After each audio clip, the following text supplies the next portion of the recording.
What's your game? Well, blackjack, I've been playing pretty much my whole life. I just started to get into Baccarat now. Okay. And money really changed hand in Baccarat. I love it. It's been fun. I've been playing for like 2.5, 3 months. And yeah, I gamble almost every night. How does Dana White beat Baccarat for $1 million a day? Caesar's Palace. I clip these guys for $1 million a night.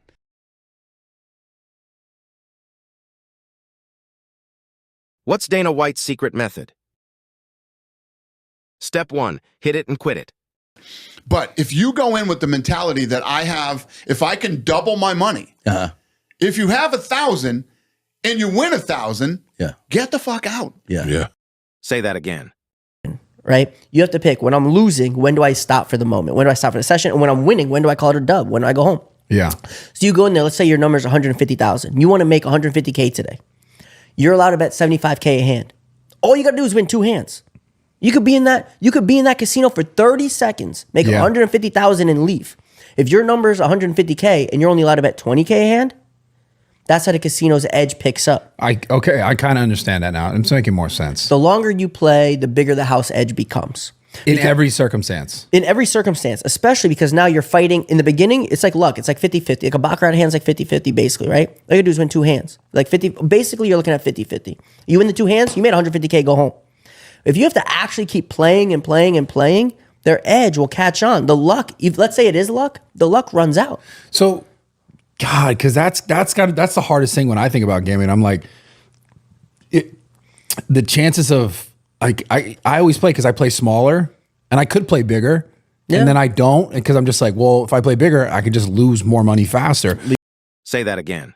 The reality when you come in is, I'm bringing $2,000.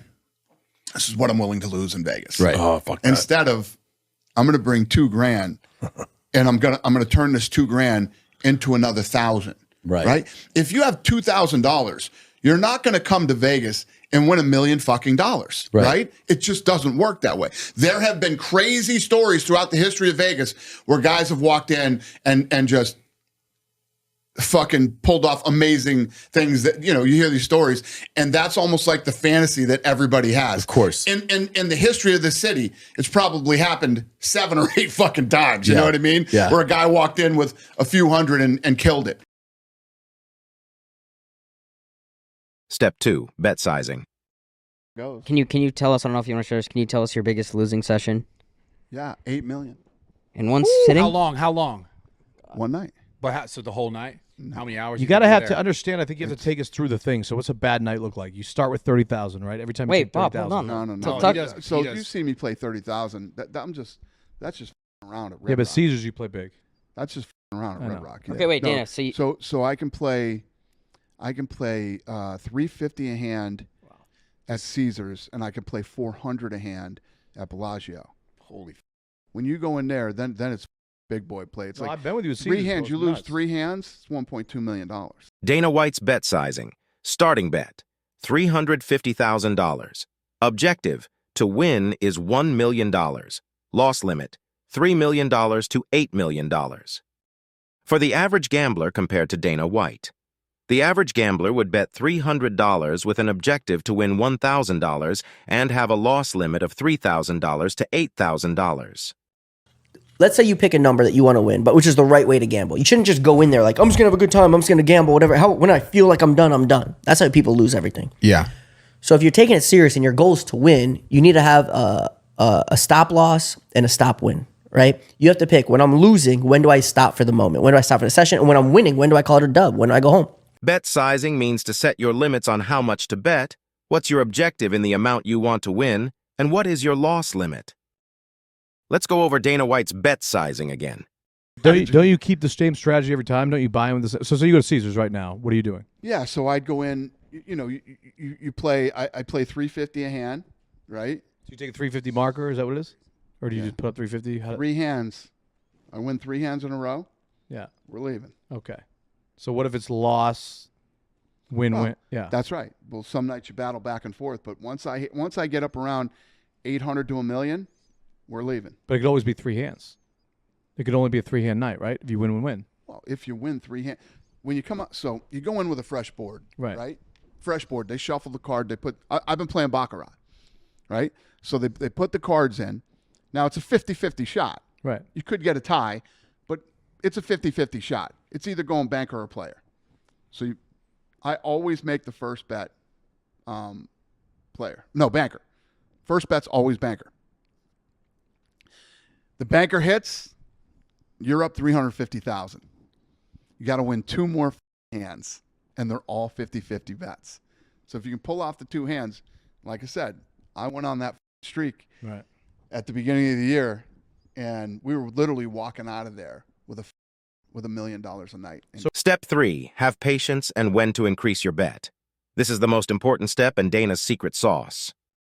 Dana White plays a delayed martingale system called Dana's game theory, or DGT.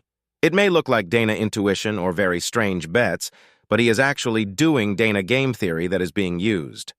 Went down to the high limit room at Caesar's Palace. I love Caesar's Palace. So I go down there and it's all Chinese and Asians down there, and they play Baccarat. They will fucking sit there 7:30 at night till 10 o'clock the next morning. Jesus. And they're sitting there. They got their cards. They're writing all this shit down. I learned how to play Baccarat from them, from the Chinese. Those are all my people now down at Caesar's, man. Were you just studying I them? literally just get in and I fucking sit with them, and the women are even better than the men because the women have more patience than the men do.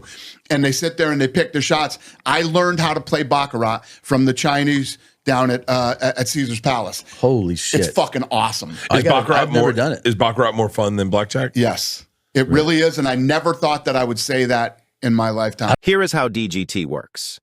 In Baccarat, the probability of winning your first hand is 47%, not including ties. You can lose 6 to 7 hands in a row, usually once an hour. 9 to 10 hands in a row, usually once every 3 hours. With DTG, you want to start doubling and betting against the dealer or banker when there are 4 to 5 losing hands in a row on either. You will lose less, and the probability of the losing 9 to 10 in a row is very low. Remember, Dana's game theory is not loss-proof. It's still gambling and you have a chance of losing. But if you like this video, please like and subscribe and we will make more videos. Leave comments below if you have any questions.